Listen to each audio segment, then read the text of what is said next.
সন্তানের শরীরে দুইটি আলামত দেখলেই বুঝবেন মানুষের বদনজরে আপনার সন্তানের জীবন ধ্বংস হয়ে যাচ্ছে। আপনার সন্তানকে আপনি হয়তো দেখে পাচ্ছেন সে স্বাভাবিক আছে, কিন্তু না, মানুষের বদনজরে তার জীবনে একটা ক্ষতি হয়ে যেতে পারে। মনে রাখবেন, এই কথাগুলো আমার ব্যক্তিগত কোনো কথা নয়। আল্লাহর হাবিব সাল্লাল্লাহু আলাইহি ওয়াসাল্লামের হাদিসগুলো যদি আপনি অ্যানালাইসিস করেন, এই ব্যাপারে অনেক হাদিস পাবেন। এবং একজন সাহাবী, সম্ভবত সাহাল রাদিয়াল্লাহু তাআলা আনহু, তার ব্যাপারে আরেকজন সাহাবী তিনি গোসল করছিলেন। এই অবস্থায় তার শরীরের দিকে তাকিয়ে আরেক সাহাবী বলছিলেন, তুমি অনেক সুন্দরী, এত সুন্দরী কোনো মেয়ে মানুষও হয়তো হয় না। এরকম ভাবে তিনি চিন্তা ভাবনা করছিলেন যে অর্থাৎ তার শরীরের দিকে সে যে সুন্দর, এটা তিনি বদনজরের দৃষ্টিতে তাকিয়েছিলেন, যার কারণে সাথে সাথে বেহুশ হয়ে পড়ে যায়। এরকম মারাত্মক ইফেক্ট পড়ে এই বদনজরের কারণে। এবং আল্লাহর হাবিব সাল্লাল্লাহু আলাইহি ওয়াসাল্লাম জানিয়েছেন, বুখারী শরীফের 213তম পৃষ্ঠায় এটা হাদিসটি এসেছে। আল্লাহর হাবিব জানিয়েছেন, আল আইনুল হক, মানুষের বদনজর এটা অনেক মারাত্মক একটি জিনিস। জাবের রাদিয়াল্লাহু তাআলা আনহু আরেকটি হাদিস বর্ণনা করেছেন, আল্লাহর হাবিব সাল্লাল্লাহু আলাইহি ওয়াসাল্লাম নিজে জানিয়েছেন, বিশ্বনবী সাল্লাল্লাহু আলাইহি ওয়াসাল্লাম জানিয়েছেন, আকসারু মান ইয়ামুতু মিন উম্মতি, আমার উম্মতের মধ্যে বেশিরভাগ মানুষ তাকদীরের যে মৃত্যু রয়েছে এরপরেই মারা যায় হচ্ছে বদনজরের কারণে।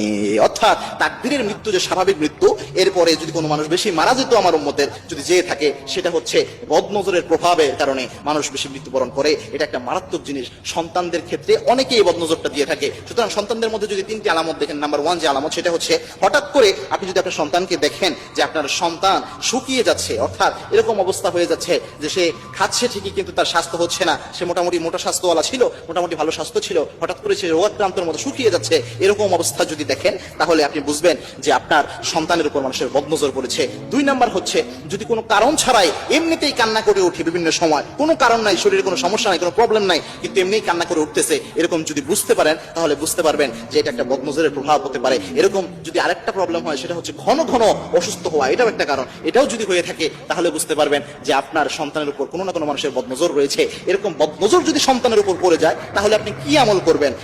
মূলত আমরা সকাল সন্ধ্যার যে আমলগুলো করি, আয়াতুল কুরসি, তারপর সাইয়্যিদুল ইস্তিগফার, এরপরে সন্তানদের জন্য আউযু বিকালিমাতিল্লাহি তাম্মা, এই যে দোয়াগুলো, বিসমিল্লাহিল্লাযী লা ইয়াদুররু মা ইসমিহি শাইউন ফিল আরদি ওয়ালা ফিস সামা ওয়া হুয়াস সামিউল আলীম, এই যে দোয়াগুলো আমরা সব সময় বলে থাকি। এবং আপনারা হিসনুল মুসলিম যে বইটা রয়েছে, এটা যদি আপনারা কিনে নেন অথবা প্লে স্টোর থেকে অ্যাপটাও নামান, এখানে অনেক দোয়া পাবেন। এই দোয়াগুলো পড়ে ফু দিবেন। আরেকটা জিনিস, সেটা হচ্ছে যদি বুঝতে পারেন যে কোন ব্যক্তির বদনজর আপনার সন্তানের উপর পড়লো, এটা যদি আপনি বুঝতে পারেন যে অমুক ব্যক্তির বদনজরটা লেগে গেছে আমার সন্তানের উপর, তাহলে ওই ব্যক্তিকে ডেকে নিয়ে এসে ওই ব্যক্তিকে যে গোসল করানোর, ওই ব্যক্তিকে গোসল করাতে হবে। এটা হাদিস থেকে পাওয়া যায়, রাসূলুল্লাহ সাল্লাল্লাহু আলাইহি ওয়াসাল্লামের আমল থেকে পাওয়া যায়। এটা ওই ব্যক্তি গোসল করানোর পরে বাকি যে পানিটা থাকবে, ওই পানিটা তার শরীরে, তার কাপড়ে এটা ধুয়ে নিয়ে তাকে ছিটে দিয়ে দিতে হবে। এটা একটা জিনিস পাওয়া যায়। অথবা সে যে জায়গায় বসেছিল, এই অবস্থায় যদি আপনি দেখেন আপনার সামনে এমন বদনজর দিলে, বললো যে আপনার সন্তান তো খুব সুন্দর, কিন্তু মাশাআল্লাহ বললো না অথবা আলহামদুলিল্লাহ বললো না, এরকম কারণে কিন্তু বদনজর পড়ে। এরকম কথা বললে সাথে সাথে তাকে মনে করিয়ে দেন যে আপনি আলহামদুলিল্লাহ বলেন অথবা মাশাআল্লাহ বলেন। এরপরে সে যদি চলে যায়, যদি তাকে না পান, সে যে জায়গাটা বসা ছিল ওই জায়গাটা একটু পানি দিয়ে পরে ধুয়ে দেন। এটাও হাদিসের আলোকে পাওয়া যায়। সুতরাং এই আমলগুলো করেন। পাশাপাশি